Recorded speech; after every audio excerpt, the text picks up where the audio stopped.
அதிகமாக நேசிக்கிற, உண்மையாக நேசிக்கின்ற எங்கள் நல்ல தகப்பனே, தம்மை நன்றியோடு துதிக்கிறோப்பா. இந்த நாளுக்காக நன்றிப்பா. ஆண்டவரே, வாஞ்சியோடு வார்த்தை கேட்க உட்கார்ந்திருக்கிறார்கள். இவர்களை நீர் ஆசீர்வதிக்க வேண்டும். இவர்களுடைய ஜெபங்களை நீர் ஏற்றுக்கொள்ள வேண்டும். இந்த கர்த்தருடைய வார்த்தையை கை கொள்ள வேண்டும். வேதம் சொல்லுகிறது, நான் உங்களுக்கு சொல்லுகிற வார்த்தையை நீங்கள் கை கொண்டால் பிழைப்பீர்கள். அதனால் இந்த வார்த்தைகளை கை கொண்டு பிழைக்கும்படிக்கு தேவன் உதவி செய்ய என்னையும் ஒப்பு கொடுக்கிறேன், மக்களை ஒப்பு கொடுக்கின்றேன். நீர் பேசும்.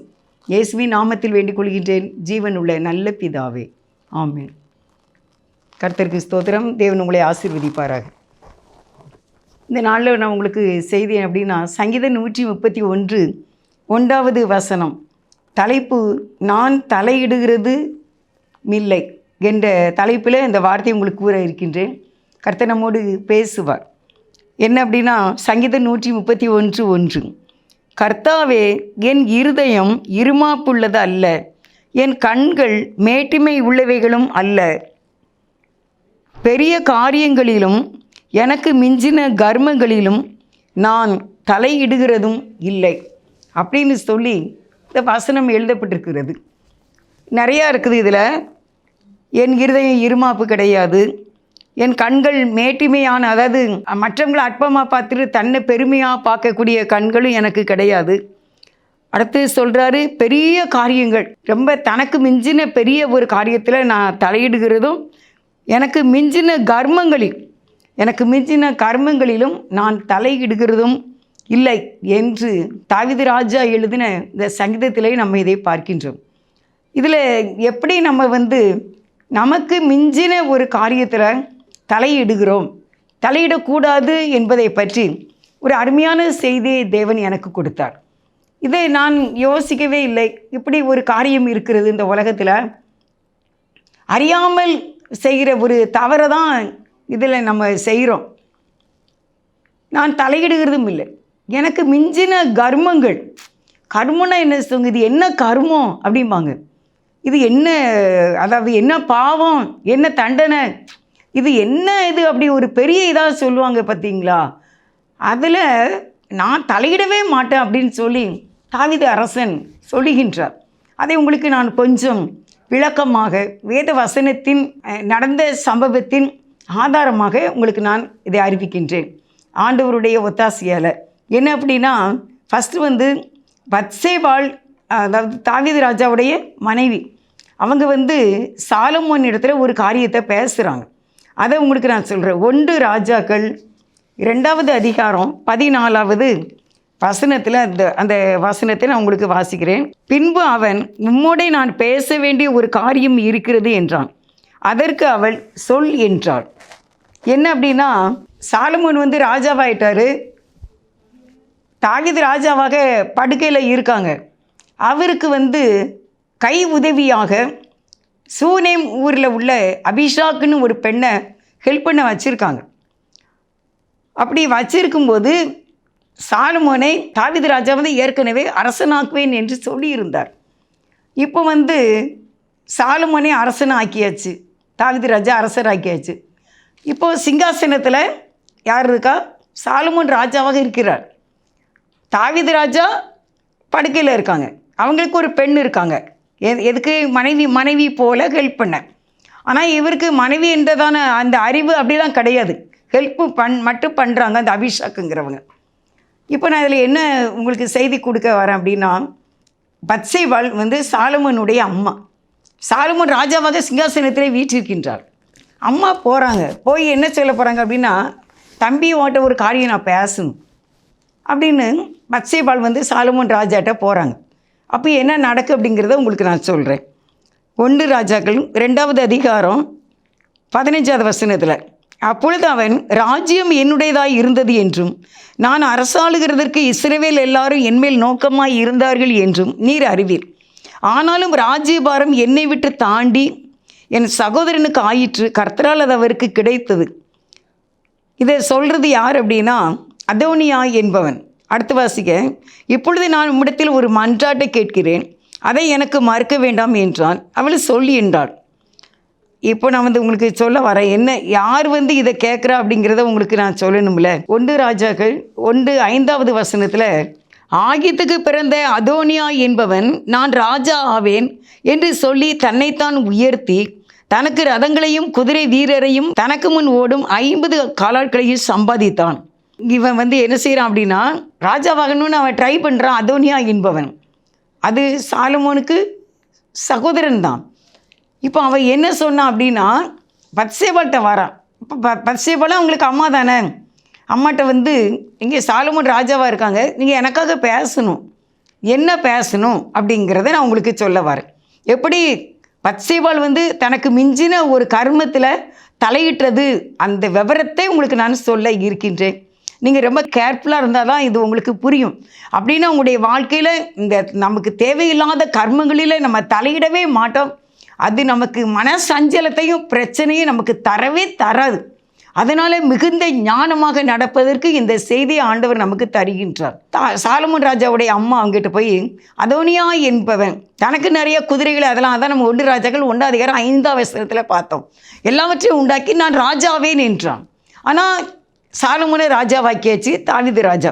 இப்போ என்ன நடக்கு அப்படின்னா, அப்பொழுது அவன், ராஜ்யம் என்னுடைய தான் ராஜ்யம், நான் அரசாடுறதுக்கு இஸ்ரவேல் எல்லாரும் என் மேலேன்னா அதோனியா மேலே நோக்கமாக இருந்தாங்க, நீர் அறிவீர். ஆனாலும் ராஜ்யம் வரை என்னை விட்டு தாண்டி என் சகோதரன் யாருக்கு, சாலமோனுக்கு ஆயிற்று, கர்த்தரால் அவருக்கு கிடைச்சது அப்படின்னு சொல்கிறார். இப்பொழுது ஒரு மன்றாட் பத்சேபாள்கிட்ட அதோனியா என்பவன் சாலமோனுக்கு சகோதரன் வந்து கேட்கின்றான் என்பதை உங்களுக்கு நான் விளக்கி சொல்கின்றேன். 1 ராஜாக்கள் 2:16 வசனத்தில், இப்பொழுது நான் உம்மிடத்தில் ஒரு மன்றாட்டை கேட்கிறேன், அதை எனக்கு மறுக்க வேண்டாம் என்றான். உடனே அவள் சொல் என்றாள். யார்? பத்சேபாள். 17, அப்பொழுது அவன், ராஜாவாகிய சாலமோன் உம்முடைய சொல்லை மறுப்பதில்லை, சூனேம் ஊராளாகிய அபிஷாகை எனக்கு அவர் விவாகம் பண்ணி கொடுக்க அவரோட பேசும்படி வேண்டுகிறேன் என்றான். அருமையானவர்களே, தன்னுடைய தகப்பனாகிய தாவீது ராஜாவுக்கு மனைவியாக அபிஷாக்கு என்ற ஒரு பெண்ணை, சூனேம் ஊரில் உள்ள ஒரு அழகான ஒரு பெண்ணை தாவீது ராஜாவுக்கு ஹெல்ப் பண்ண வச்சுருக்காங்க. அவங்க தான் அவங்கள தொடச்சி பிறக்கி எடுத்து அவங்கள குளிப்பாட்டி எல்லாமே செய்து வச்சுருக்காங்க. அந்த பெண்ணை ரொம்ப அழகான ஒரு பெண், சூனேம் ஊர். இப்போ இந்த அதோனியா என்ன கேட்குறான் அப்படின்னா, தாவீது ராஜாவுக்கு ஹெல்ப் பண்ணி கொண்டு இருக்காங்கல்ல அந்த பெண்ணை, அதாவது மனைவிங்கிற ஸ்தானத்தில் தான் அந்த அபிஷாக்குங்கிறவங்க தாவீது ராஜாவுக்கு ஹெல்ப் பண்ணிக்கிட்டு இருக்காங்க. ஆனால் இந்த அதோனியாங்கிறவன் என்ன கேட்குறான் அப்படின்னா, அந்த பெண்ணை எனக்கு திருமணம் செய்து தர வேண்டும் அப்படின்னு சொல்லி பத்சேபாள்கிட்ட சொல்லி சாலமோன் ராஜாவின் இடத்துல கேட்கும்படி சொல்லுகின்றான். அப்போது இவங்க என்ன நினச்சிருக்கணும் அப்படின்னு நம்ம கற்பனையில் பார்க்கும்போது, அவன் ஏற்கனவே சாலமோன் அரசனாவதற்கு முன்பாக தனக்கு குதிரைகளையும் வீரர்களையும் 50 பேரை சம்பாதிச்சு நான் அரசனாவேன் அப்படின்னு சொன்னான் அதோனியாங்கிறவன். ஆனால் ரூல்ஸ் படி அப்படி இல்லை. தாவீது ராஜா மகன் சாலமோன் தான் அரசன் ஆகணும்னு தாவீது ராஜா ஏற்கனவே வாக்கு கொடுத்துட்டாரு. அதனால் இவன் அரசன் ஆக்கியாச்சு. இப்போ அதோனியா வந்து என்ன செய்கிறான், நமக்கு ராஜ்யபாரம் நம்ம விட்டு போயிட்டு சாலமோன் அரசன் ஆயிட்டாரு. ஆனால் இன்னொரு காரியம் என்ன அப்படின்னா, தாவீதுக்கு மனைவியாக உதவி செய்து கொண்டு இருந்த அந்த பெண்ணை எனக்கு திருமணம் செய்து தர வேண்டும் என்று சாலமோன் ராஜாவினிடத்தில் கேட்க வேண்டும். அம்மா பத்சேபாள் அம்மா, நீங்கள் எனக்கு ஒரு ஹெல்ப் பண்ணுங்க, ஒரு மன்றாட்டை கேட்கின்றேன், நீங்கள் சாலமோன் ராஜாட்ட இதை பற்றி எனக்காக பேசுங்க, பேசி, அதாவது பத்சேபாளுடைய கணவன் தானே தாவீது ராஜா, அந்த பெண்ணை எனக்கு கல்யாணம் பண்ணி வைங்க அப்படின்னு சொல்லி நீங்கள் சாலமோன் இடத்துல கேட்க வேண்டும் என்று சொல்லுகின்றார். இதான் மேட்ரு. நான் உங்களுக்கு தெளிவாக இந்த உண்மையான நடந்த சம்பவத்தை சொல்லுகின்றேன். பட் இது வந்து கதை கிடையாது, இந்த நிஜமாக நடந்தது. அப்போ உடனே இது வந்து பத்சேபாளுக்கு இது ஒரு பெரிய பிரச்சனை அப்படின்னு தெரியல. தன்னுடைய கணவனுக்கு மனைவி போன்று ஹெல்ப் பண்ணி கொண்டு இருக்கிற பெண்ணை இன்னொரு மகனுக்கு கல்யாணம் பண்ணி கொடுக்கறதுக்கு நான் ராஜாட்ட போய் எப்படி கேட்க முடியும் அப்படின்னு அந்த அம்மாவுக்கு அந்த மைண்டில் அது ஒர்க்காகாமல் என்ன செய்கிறாங்க, ரைட்டு நான் கேட்குறேன் அப்படின்ட்டாங்க. எதனால் அப்படி சொல்லியிருப்பாங்க நீங்கள் நினைக்கிங்க? நான் என்ன நினைக்கிறேன் அப்படின்னா, என்னோட பையன் வந்து யார்? சாலமோன். சாலமோன் இப்போ என்னதுக்கா ராஜாவாக இருக்கான். அவன் என்ன நினச்சாலும் நடக்கும். என் பிள்ளை என் சொல்லி என்ன செய்யாது, தட்டாது. அதனால் என் பிள்ளைகிட்ட போய் நான் இந்த அதோனியாவுக்காக நான் கேட்பேன் அப்படின்னு சொல்லிட்டு பத்சேபாள் அம்மா வந்து சரி ஓகேப்பா நான் என் பையன்கிட்ட பேசுகிறேன் அப்படின்னு சொல்லிட்டு போகிறாங்க. அந்த இதை நான் உங்களுக்கு சொல்கிறேன். 1 ராஜாக்கள் 2ஆம் அதிகாரத்தில் இந்த சம்பவம் நடந்துக்கிட்டு இருக்கு. அந்த அபிஷாக்கை எனக்கு என்ன செய்யணும், நீங்கள் கல்யாணம் பண்ணி விவாகம் பண்ணி கொடுக்க அவரோட பேச வேண்டும் என்கிறேன். 18வது வசனம் 1 ராஜாக்கள் 2:18. அதுக்கு பத்சேபாள், நல்லது, நான் உனக்காக ராஜாவின் இடத்தில் பேசுவேன் என்றாள். நல்லது, சரி பரவாயில்ல. தாவீது ராஜா அபிஷாக்கை அறியவில்லை. அவருக்கு வந்து தாவீது ராஜாவுக்கு அந்த மைண்ட் இல்லை. ஆனால் இவங்களுக்கு ஹெல்ப் பண்ணுறதெல்லாம் யார்? இந்த சூனேம் ஊராளி அபிஷாக்கு. இந்த பெண்ணை நம்ம கல்யாணம் பண்ணி கொடுத்துருவோம். பார்க்க போனால் அவங்களுடைய கணவனுடைய மனைவி ஒருவைக்கு. ஆனாலும் இந்த அம்மாவுக்கு அதெல்லாம் தெரியல.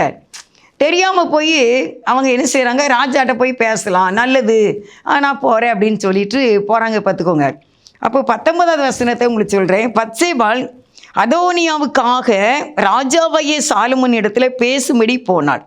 அப்பொழுது ராஜா எழுந்திருந்து, ராஜா யார்? இப்போ சாலமோன். அவளுக்கு எழுந்திருந்து அவளுக்கு எதிர்கொண்டு வந்து அவளை வணங்கி தன் சிங்காசனத்தின் மேல் உட்கார்ந்து ராஜாவின் தாயார் தன் வலதுபுறமாக உட்கார அவளுக்கு ஒரு ஆசனத்தை வைத்தான். என்ன அப்படின்னு இதில் நீங்கள் பாருங்கள், ரொம்ப நல்லா இருக்கும். அதோனியாவுடைய சூழ்ச்சி இது அப்படின்னு சாலமோனுக்கு தெரியுது, பத்சேபாளுக்கு தெரியல. இப்போ ராஜா வந்து சிங்காசனத்தில் இருக்கார். நல்லா பார்த்துக்கோங்க. ஒரு தாயை வந்து ஒரு பிள்ளை எப்படி கனம் பண்ணுகிறார், எப்படி மரியாதையை கொடுக்கின்றார். இன்றைக்கி நான் ராஜாவாக இருக்கிறதுக்கு காரணம் என்னோட அம்மா தான். என் அம்மா தான் எங்கள் அப்பாட்ட பேசினாங்க. தீர்க்கதரிசி நாத்தானுடைய எங்கள் அம்மா தான் எங்கள் அப்பாட்ட பேசி தாவீது ராஜாட்ட பேசி இன்றைக்கி நான் ராஜாவாக இருக்க காரணம் என்னுடைய தாய் தான் என்பதை அந்த சாலமோன் அறிந்திருந்து அம்மா அரண்மனைக்குள்ளே வராங்க. ராஜா சிங்காசனத்தில் உட்கார்ந்துருக்காங்க. உடனே என்ன செய்கிறாராம், பேசும்படி போகும்போது ராஜா எழுந்திருந்து அவளுக்கு எதிர்கொண்டு, தன்னுடைய அம்மாவுக்கு எதிர்கொண்டு வந்து அம்மாவை வணங்கி தன் சிங்காசனத்தில் உட்கார்ந்து ராஜாவின் தாயார் தன் வலதுபுறமாக உட்கார அவளை ஒரு ஆசனத்தில் வைத்தான். அல்லேலூயா. தகப்பனையும் தாயையும் கனம் பண்ண வேண்டும். கனம் பண்ணினான் இந்த அரசன். அதனால் அவனுக்கு நல்ல மைண்டு செட் ஆகிட்டு தெளிவாக இருந்தான்.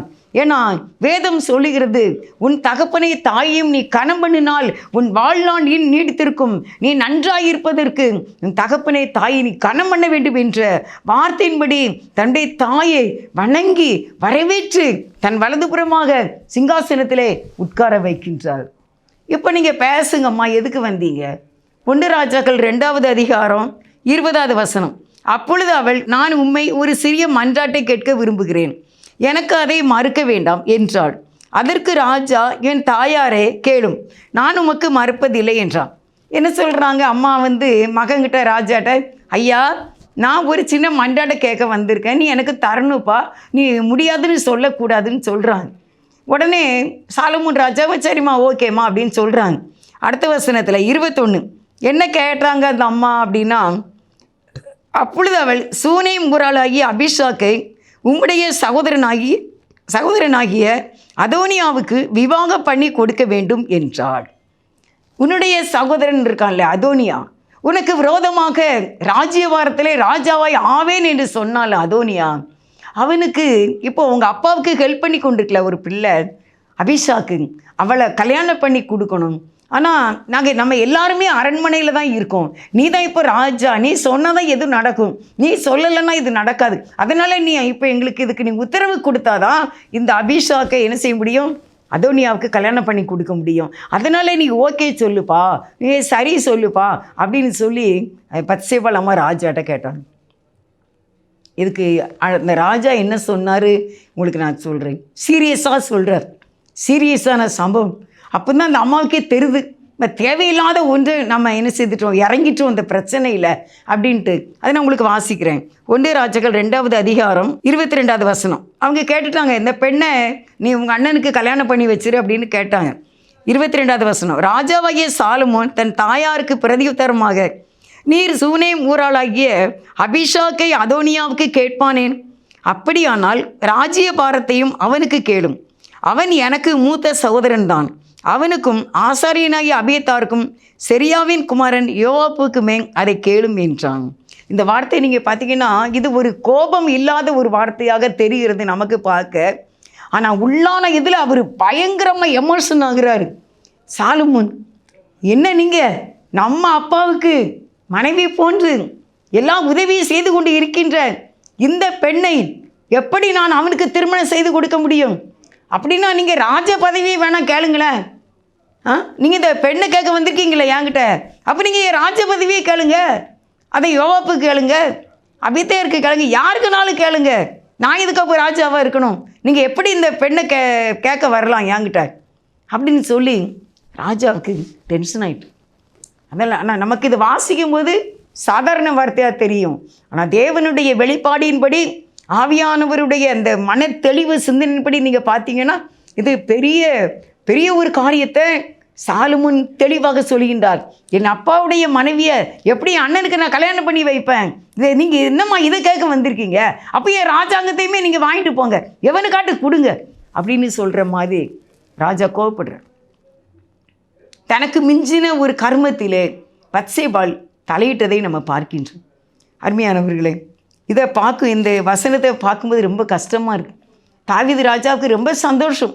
எப்படி தன்னுடைய மகனை ராஜாவை ஆக்குனதுக்கு கர்த்தர் உதவி செய்தார் அப்படிங்கிற தாவீது ராஜாவுக்கு ரொம்ப சந்தோஷம். ஆண்டவர் சொன்னார், அவருக்கு ஒரு குழந்தை இறந்துட்டு பத்சேபாளுக்கு, திருப்பி தான் சாலமோன் பிறந்தார். அவங்க பத்சேபாள் சொல்கிறாங்க, என் பொருத்தனையின் புத்திரனே அப்படின்னு சொல்கிறாங்க. அந்த மாதிரி சாலமோன் ராஜாவை பெற்றெடுத்து இன்றைக்கு தேவ ஒத்தாசையால் தாவீதுக்கு நான் உனக்கு ஒரு குமாரனை கொடுப்பேன், அவன் ராஜாவாக இருப்பான் என்று தேவன் கொடுத்த வாக்குத்தத்தத்தின் படிதான் இப்பொழுது அவர் ராஜாவாக இருக்கின்றார்.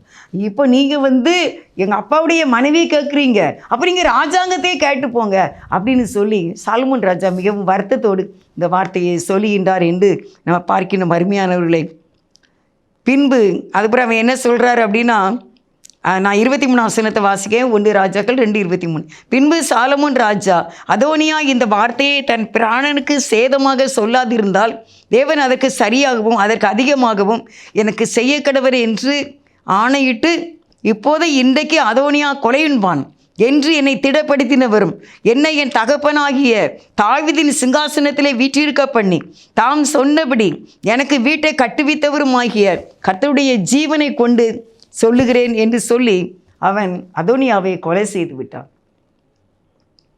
இதுக்கு காரணம் யார்? பத்சேபாள். நான் உங்களுக்கு தலைப்பு என்ன கொடுத்துருக்கேன் அப்படின்னா, எனக்கு மிஞ்சின கர்மங்களில் நான் தலையிடுகிறதும் இல்லை.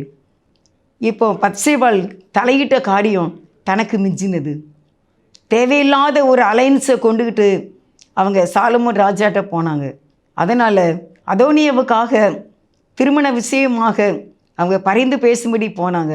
ஆனால் அது கர்த்தருக்கும் விரோதமானது, ராஜாவுக்கு விரோதமானது, தாவீது ராஜாவுக்கு விரோதமானது, பத்சேபாளுக்கு விரோதமான காரியத்தை அவ கேட்டதை இந்த அம்மா அங்கே போய் பேச போனாங்க. அதை 131வது சங்கீதம் 1வது வசனம் சொல்லுகிறது, பெரிய காரியங்களிலும் மிஞ்சின கர்மங்களிலும் நான் தலையிடுகிறதும் இல்லை என்று தாவீது அந்த நாட்களிலேயே தனக்குள்ளே ஒரு தீர்மானத்தை எடுத்ததை நம்ம பார்க்கின்றோம். ஆமீன். அருமையானவர்களே, இதுக்கு நான் எப்படி அல்லேலூயா சொல்ல? நம்ம கர்த்தருடைய சமூகத்திலே செபிக்க வேண்டும். என்னுடைய வாழ்க்கையில் கூடப்பா, நான் இப்படி பெரிய காரியத்திலையும் எனக்கு மிஞ்சின காரியத்தில் கர்மங்களில் நான் தலையிட்டு இருக்கேனா? நீங்கள் அப்படி தலையிடும்போது உங்களுக்கு நிறைய பிரச்சனை வரும். நீங்கள் ஆலோசனையாக தான் சொல்வீங்க அருமையானவர்களே, ஆனால் அது பிரச்சனையை கொண்டு வரும். நீங்கள் நினைக்கலாம், நம்ம சாதாரண இதானே, இது நல்லதுக்கு தானே சொன்னோம் அப்படின்னு கூட நீங்கள் நினைக்கலாம். ஆனால் அப்படிலாம் கிடையாது, அப்படிலாம் கிடையவே கிடையாது. அருமையானவர்களே, நம்ம கர்த்தரோடு தான் வாழ வேண்டும். நமக்கு கர்த்தர் தான் எல்லாமே, ஆண்டவரோடு தான் நாம் இருக்க வேண்டும். நம்ம எதுக்காக அழைக்கப்பட்டோமோ அந்த அழைப்பிலே நாம் நிலைத்திருக்க வேண்டும். நீங்கள் சங்கீதம் 131வது அதிகாரம் 1வது வசனத்தை நீங்கள் பார்த்தீங்கன்னா, நீங்கள் எனக்கு மிஞ்சின காரியங்களிலும் பெரிய காரியங்களிலும் கர்மங்களிலும் எனக்கு மிஞ்சின கர்மங்களிலும் நான் தலையிடுகிறதும் இல்லை என்று தாவீது ராஜா எழுதியிருக்கிறார். நம்முடைய வாழ்க்கையில் கூட யோசித்து பாருங்கள், நான் இப்படி பெரிய காரியத்தில் தலையிடுறேன்னா, எனக்கு மிஞ்சின கர்மங்களில் நான் தலையிடுறதுனால எவ்வளோ கஷ்டம் தெரியுமா, எவ்வளோ பிரச்சனை தெரியுமா? நான் நிறைய பேரை பார்க்கின்றேன். எங்கள் ஏரியாவில் ஒரு 2 தெருவு தாண்டி ஒரு கல்யாணம் ஆச்சு. ரொம்ப வருஷம் இருக்குது, 30 வருஷத்துக்கு முன்னால் ஒரு கல்யாணம் ஆச்சு. அந்த கல்யாணத்தில் வந்து கடைசியில் கல்யாணம் முடிஞ்சு சில நாட்களிலே டிவோர்ஸ் ஆகிட்டு. அப்போ எல்லாரும் என்ன கேட்டாங்க அப்படின்னா, இந்த இந்த கல்யாணத்துக்கு இந்த மாப்பிள்ளைக்கு இந்த பொண்ணை சொன்னது யார்? மாப்பிள்ளை வந்து எங்கள் ஏரியா தான். அப்போது அதனால் எங்கள் ஏரியாவில் உள்ள ஜனங்கள்லாம் பேசுனாங்க, இந்த பையனுக்கு அந்த பொண்ணை சொன்னது யார் அப்படின்னு கேட்டாங்கன்னா, அப்படி எங்கள் ஏரியா ஃபுல்லாகவே அப்படி ஆயிட்டு, யார் சொன்னா அப்படின்னு சொல்லிட்டு கடைசியில் வந்து அது ஒரு ஊழியக்காரங்க தான் இந்த பொண்ணு நல்ல பொண்ணு அப்படின்னு சொல்லி கல்யாணம் பண்ணியிருக்காங்க. யார் மேலே பிரச்சனையும் அது நமக்கு தெரியாது. அப்போலாம் நானும் கொஞ்சம் ரொம்ப எனக்கு இந்த ஏரியாக்கெல்லாம் தெரியாது. கொஞ்சம் நம்ம கடைக்கு ஜாமான் வாங்க போவோம்ல, அப்போ வந்து இப்படி பேசிக்கிடுவாங்கல்ல, அதை வச்சு தான் எனக்கு தெரியும் பார்த்துக்கோங்க. அந்த பொண்ணையும் நான் பார்த்ததில்ல, ஆனால் பையன் எனக்கு தெரியும். கடைசியில் டிவோர்ஸ் ஆகிட்டா எல்லாரும் கேட்ட கேள்வி அதான், யார் சொன்னா இந்த அலைன்ஸை யார் சொன்னா? கடைசியில் அது ஒரு ஊழியக்காரங்க, நல்ல ஊழியக்காரங்க. அவர் நல்ல இறக்கமான, அந்த ஊழியக்காரரும் எனக்கு தெரியும், அவர் நல்ல இறக்கமான ஊழியக்காரர். எல்லாருக்காகவும் தரப்பில் நின்று செபிக்கிற ஒரு சகோதரன். நல்லா போராடி இன்றைக்கி அவங்க நல்லா வல்லமையாக ஊழியம் செய்யத்தான் செய்கிறாங்க. அன்றைக்கான அவங்களுக்கு அது மனசுக்கு எவ்வளோ கஷ்டமாக இருந்திருக்கும். எல்லாரும் கேட்டாங்க, நீ யாப்பா சொன்ன, நீ ஊழியம் செய்ய வேண்டியதானே, இதில் எதுக்குப்பா நீ தலையிட்ட அப்படின்னு தானே எல்லாரும் சொல்லியிருப்பாங்க.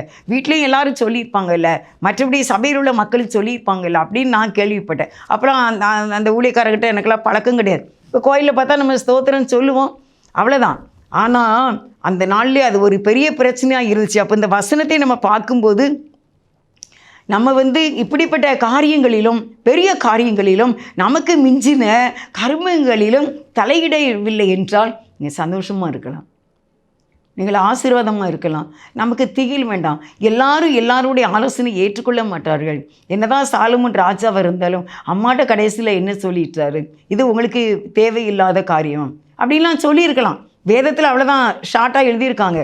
ஏன்னா நீங்கள் எதுக்குமா இதிலெல்லாம் தலையிடுறீங்க, ராஜாங்கத்தில் எப்படி தலையிடுறீங்க, நீங்கள் எப்படி இந்த பொண்ணை கேட்கலாம், நம்ம அப்பாவுக்கு இப்படி ஹெல்ப் பண்ணி கொண்டிருக்கிற பொண்ணை எப்படி நீங்கள் அவனுக்காண்டி வந்து கேட்கலாம், அவன் எப்படிப்பட்டவன், அவன் மோசமானவன். ஏன்னா அப்பா ராஜாவாக இருக்கும்போதே தான் ராஜாவாக வேண்டுமென்று தனக்கு குதிரைகளையும் வீரர்களையும் சம்பாதித்தானே, இந்த காரியத்தில் நீங்கள் தலையிடலாமா அப்படின்னு சொல்லியிருப்பாங்க. பத்சேபாளுக்கு மனதுக்கு அது எவ்வளோ கஷ்டமாக இருந்துக்கு அந்த நாட்களில். அருமையானவர்களே, இன்றைக்கி தேவன் நம்மோடு பேசுகின்றார். நான் இப்படிப்பட்ட காரியத்தில் ஒருவேளை நிறையா நானும் தலையிட்டிருக்கேன், அதனால நிறைய பிரச்சனை வந்திருக்கு, ஆண்டவரே என்னை மன்னிக்க வேண்டும், மன்னிக்க. நம்ம அறியாமல் ஆதங்கத்தில், ஆவலில், ஆசையில், எல்லாம் நல்லா இருக்கணுங்கிற எண்ணத்தில் நீங்கள் பேசுவீங்க, நீங்கள் சொல்லுவீங்க. ஆனால் அது நமக்கு மிஞ்சின ஒரு கர்மமாக இருந்திருக்கலாம், நமக்கு மிஞ்சின ஒரு பெரிய காரியமாக இருந்திருக்கலாம். இனிமேல் ஜாக்கிரதையாக இருக்க வேண்டும். இந்த கர்த்தர் இன்றைக்கு நமக்கு உங்களுக்கும் பேசுகிறார், எனக்கும் பேசுகிறார். இந்த 131 சங்கீதம் 1வது வசனத்தின்படி ஜாக்கிரதையாக இருக்க வேண்டும். எந்த குடும்பத்துக்குள்ளே, எந்த பிள்ளைகிட்ட, எந்த ஃப்ரெண்ட்ஸிட்ட, எந்த சபையில் நம்ம எங்கே இருக்கோம், எல்லாவற்றிலும் நம்ம பெரிய காரியங்களிலும் கர்மங்களிலும் தலையிடாதபடிக்கு தேவன் நம்மை காப்பாற்ற வேண்டும். அவர் காப்பாற்றுவார். காப்பாற்றுவதற்கு அவர் உதவி செய்கிறார். நான் உங்களுக்கு வாசிக்கிறேன். சங்கீதம் 143 10வது வசனம் என்ன சொல்லுது அப்படின்னா, உமக்கு பிரியமானதை செய்ய எனக்கு போதித்தரும், நீரே என் தேவன், உம்முடைய நல்ல ஆவி என்னை செம்மையான வழியிலே நடத்த வேண்டும் என்று தாவீது ராஜா கேட்கின்றார். ஆண்டவரே, உமக்கு பிரியமானதை மட்டும் நான் செய்ய வேண்டும், என் சுய நலப்படி, என் இஷ்டப்படி, என்னுடைய மைண்டு யோசனைப்படி நான் எதையும் செய்யக்கூடாது. நான் கர்த்தருக்கு பயந்து இருக்க வேண்டும். ஏன்னா எனக்கு சமாதானம் வேணும்ல, எனக்கு சந்தோஷம் வேணும். தேவையில்லாத தலையிடும்போது நான் எதுலையாவது உள்ள என்ன செய்கிற மாட்டிக்கிடுறேன். அப்போ நம்ம கேவலப்பட வேண்டியது இருக்கும், அப்போ நிந்தைகள் வரும், அப்போ அவமானம் வரும். அப்போ நம்ம எப்படி இருக்கணும், கர்த்தருடைய காரியத்தில் மட்டும்தான் நம்ம நிலைத்திருக்க வேண்டும். மற்றவர்களுக்காக ஜெபிக்க வேண்டும், அவங்களுக்காக உபவாசம் இருக்க வேண்டும், அவங்களுக்காக நம்ம போராடி கர்த்தருடைய பாதத்தில் அமர்ந்து இருக்க வேண்டும். ஆனால் நீ மிஞ்சின காரியங்களிலும் பெரிய காரியங்களிலும் கர்மங்களிலும் தலையிடும்போது பிரச்சனை வரும், போராட்டம் வரும். அது உங்களை ஒரு ஆளை மட்டும் பாதிக்காது, நம்முடைய ஃபேமிலியில் எல்லாரையும் பாதிக்கும். எல்லாரும் நம்மளை திட்டுவாங்க. எப்படி அந்த பத்சேபாள் அன்றைக்கு அந்த சாலமோனுக்கு எப்படி வந்திருக்கு, கோபம் வந்துச்சுல, இவ்வளோ பெரிய காரியத்தை வந்து அம்மா கேட்காங்களே, கொஞ்சமாவது யோசித்து பார்த்தாங்களா அப்படின்னு நினச்சிருப்பாங்க. இல்லை அருமையானவர்களே, இந்த மாதிரி இன்றைக்கி நம்முடைய வாழ்க்கையில் நீங்கள் இதை யாரெல்லாம் கேட்குறீங்களா, நீங்கள் ஆண்களாக, பெரியவங்களாக, வாலிபராக, இல்லை நல்ல பெரிய வயதானவர்களாக, தாயாக, சகோதரியாக, எனக்கு அக்காவாக, எனக்கு அண்ணனாக, எனக்கு தம்பியாக, எனக்கு தங்கச்சாக, நீங்கள் யாராக நீங்கள் இந்த வார்த்தை கேட்கின்றீர்களோ, இன்றையிலிருந்து நீங்கள் ஆண்டவர்கிட்ட சொல்லுங்கள், ஆண்டவரே உமக்கு பிரியமானதை செய்ய மட்டும் எனக்கு உதவி செய்யும். உமக்கு பிரியமானதே செய்து உம்முடைய ராஜ்யத்தை பெற்றுக்கொள்ள எனக்கு கிருபை தாரும். பெரிய காரியங்களிலும் கர்மங்களிலும் எனக்கு மிஞ்சின கர்மங்களிலும் இனி நான் தலையிடுகிறதில்லை என்று நம்ம தேவனுடைய சமூகத்தில் இங்கே ஜெபிக்கும்போது தேவன் உங்களை ஆசீர்வதிப்பார். பிரச்சனை நமக்கு இருக்காது. நம்ம நிதானமாக கர்த்தர் நம்மை ஆசீர்வதித்து நம்மை வழிநடத்தி நம்ம மகிழ்ச்சியாக இருக்க உதவி செய்வார். உமக்கு பிரியமானதை செய்ய எனக்கு கற்றுத்தாரும் தெய்வமே, உமக்கு பிரியமானதை செய்ய எனக்கு கற்றுத்தாரும் தெய்வமே. நீரே என் தேவன், நல்ல பரிசுத்த ஆவியானவர் செம்மையான வழியிலே நடத்த வேண்டுமே, செம்மையான வழியிலே நடத்த வேண்டுமே. மேக ஸ்தம்பமே, அக்கினி ஸ்தம்பமே, தேற்றும் தெய்வமே, துணையாளரே, உமது அன்பை அதிகாலையில் காண செய்யும் கருணை நேசரே, உம்மையே நம்பி உள்ளேன். நீர் விரும்பும் நல்ல பாதைகளை தினந்தோறும் காட்ட வேண்டும் திவ்யநாதரே, தினந்தோறும் காட்ட வேண்டும் திவ்யநாதரே. அன்பின் சிகரமே, ஆருயிரே, அணைக்கும் தெய்வமே, ஆறுதலே, உமக்கு பிரியமானதை செய்ய எனக்கு கற்றுத்தாரும் தெய்வமே, உமக்கு பிரியமானதை செய்ய எனக்கு கற்றுத்தாரும் தெய்வமே. சின்னவங்களோ, நீங்கள் வாலிபரோ, பெரியவங்களோ, நீங்கள் யாராக இருந்தாலும் சரி, பெரிய காரியங்களிலும் உங்களுக்கு மிஞ்சின கர்மங்களிலும் நீங்கள் தலையிடாதபடிக்கு நீங்கள் சந்தோஷமாக இருக்க ஒரு வழியை உங்களுக்கு தேவன் இன்றைக்கு காட்டி இருக்கின்றார். நான் அல்ல, தேவனே நமக்கு இப்படி ஒரு ஆலோசனையை கொடுக்கின்றார். நீங்கள் சின்னவங்களாக இருந்தீங்கன்னா ரொம்ப ஜாக்கிரதையாக இருங்க, ரொம்ப ஜாக்கிரதையாக இருங்க. எல்லாருடைய பழிக்கும் கோபத்துக்கும் ஆளாகி விடாதீங்க. பெரியவங்களாக இருந்தால் எல்லாரும் உங்களை நிந்திப்பாங்க, உங்களை அற்பமாக நினைப்பாங்க. அதனால் பெரிய காரியத்திலையும் மிஞ்சின கர்மங்களிலும் தலையிடாமல் இருங்க. ஜெபம் செய்யுங்க, ஆண்டவர் பாதத்தையே தேடுங்க. தேவன் உங்களை ஆசீர்வதிப்பார். நேசிக்கிறேங்க நல்ல தகப்பனே, உங்களுக்கு நன்றிப்பா. எங்களுக்கு நீர் கொடுத்த இந்த நல்ல ஆலோசனைக்காக நன்றி. இப்படிப்பட்ட பிரச்சனைகள் எங்களுக்கு வராமல் இருக்கும்போது உடைய ஆசீர்வாதம் எங்களுக்கு இருக்கும். உங்களுக்கு பிரியமானதை மட்டும் செய்து ஆண்டவரே உடைய பிள்ளைகளாய் சமாதானமாய் இந்த உலக வாழ்க்கையிலே வாழும்படிக்கு கிருபைதார். இந்த உலகம் நிரந்தரம் அல்ல, இங்கே உள்ள சொத்து நிரந்தரம் அல்ல, இங்கே உள்ள எதுவுமே நிரந்தரம் அல்ல. அழகு மாயை, எல்லாம் மாயை, எல்லாம் மாயை, எதுவுமே நிரந்தரம் அல்ல.